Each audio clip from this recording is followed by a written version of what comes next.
Welcome to my Let's Play of Digimon World for the PS1. This is basically a game which was like a PS1 version of the old Digimon Tamagotchi pets, where you train up a Digimon and then have it go on an adventure and have fights and stuff. But you only had one Digimon at a time, and then it would die and then you get another one, and so on. And so here we see a child going to what looks like the beginning of a Japanese horror film. I'm home! Reminds me a bit of Silent Hill, actually.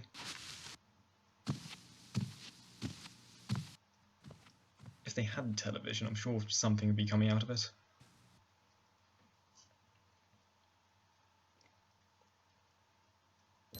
Huh?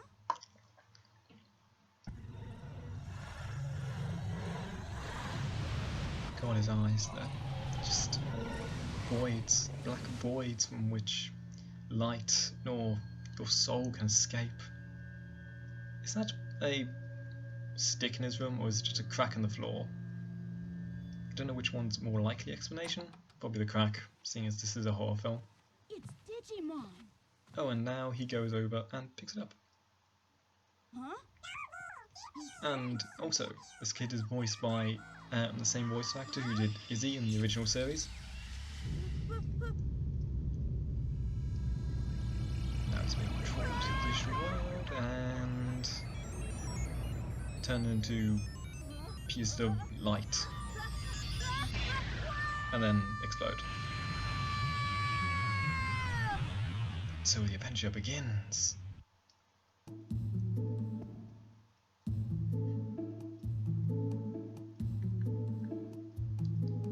And so here we are in the first part of the game, now in the digital world, and as you can see there's quite a big difference between the sprites and the 3D models. That's because of the emulator I was using. It basically upregulated all of the 3D models, their resolution, while with the sprites it didn't increase their resolution, so they all look pixelated and quite bad. You can also tell what's going to move by whether it's a 3D model or not.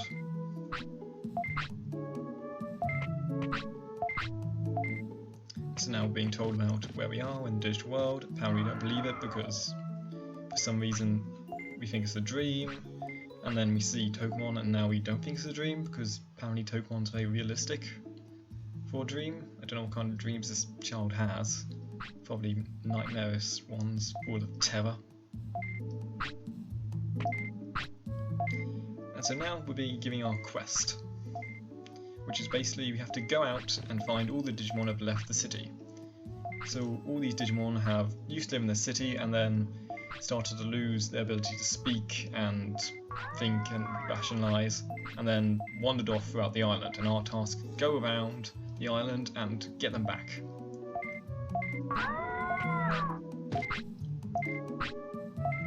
For this strange dystopia, which is ruled by the one in the middle, Digimon, who has a Garurumon like staff, which is quite horrifying, really.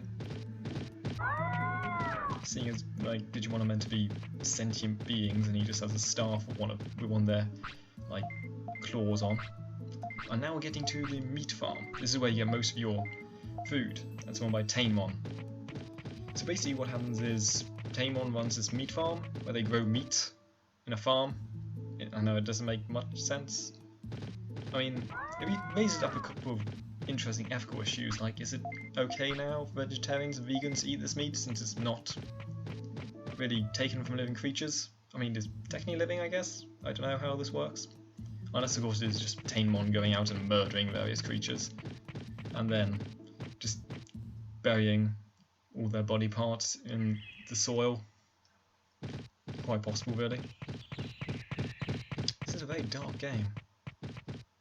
And now we come to the main part of the game, which is training. Basically, you can get and have fights with various Digimon in the field, but it doesn't increase your stats much. It's mostly just for money. So the only real way to increase stats is to do these, I wouldn't really call them mini games. I guess they're button pushing exercises. So basically what you do is you have to go up to each of these like stands, and Digimon does a thing and increases one their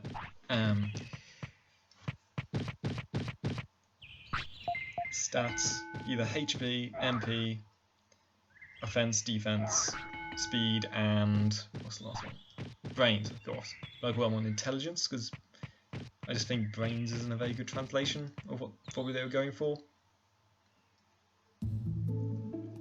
And also you have to feed and like take your Digimon to the toilet, and if you don't, then it causes them to like be out of the care mistake, which then affects how they digivolve, but more on that later, since it can get quite complicated. So basically what we're doing here is just training a bit more. And also, I'm noticing here now there are slight graphical fuck-ups here. I mean, I don't think you see it very well here, but later on you can see some where basically all the decals just don't really work, and they're kind of replaced by white boxes. So yeah, here we are feeding them again. And some of the Digimon get very, very hungry and will just eat and eat and eat and eat and eat. And just eat you out of heart and home until you just have to go out and find food lying on the ground somewhere. Basically, if you don't feed them, then they can get ill, or more likely just their happiness and discipline will go down. And basically happiness determines how long they live. Because what happens is that each Digimon has a certain amount of time they're alive for. So as you go rookie champion, and your champion can live for a certain amount of time. And when it reaches the end of its lifespan, it dies, and they get reincarnated as an egg, which gives you one of the 4 like baby Digimon, I guess they are. And then you have to train them all up again. And this can get very, very, very annoying when you're like halfway through the game, you have a really strong champion, and then it just dies. And you then have to go all the way back to the city and just spend the next couple of hours in the city training this one Digimon back up to a champion that can actually fight things.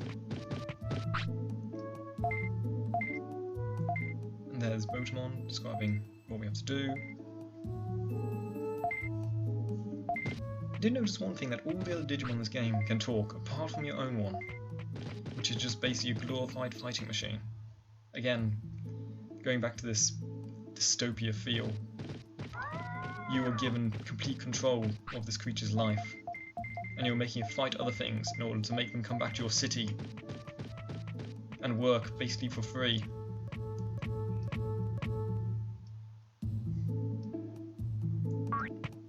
And so this is our city. At the moment there's of course nothing here because we've not recruited anyone yet.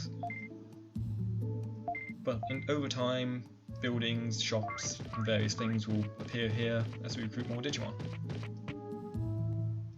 Digimon sounds like a weird word when you say it so much. And here we're coming up to our first proper battle.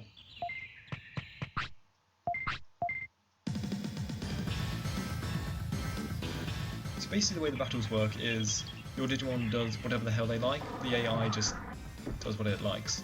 And the problem with the AI is it isn't particularly smart for either the enemy or your own Digimon, and quite often it turns into matches of either just spamming one attack or both Digimon just standing there looking at each other for a while.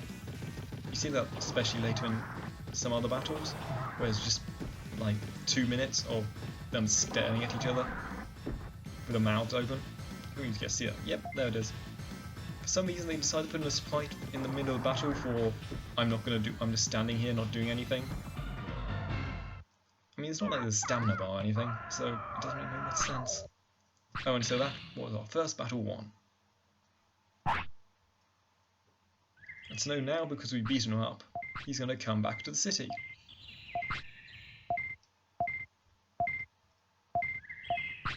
Because if he goes to the city, we will not attack him anymore.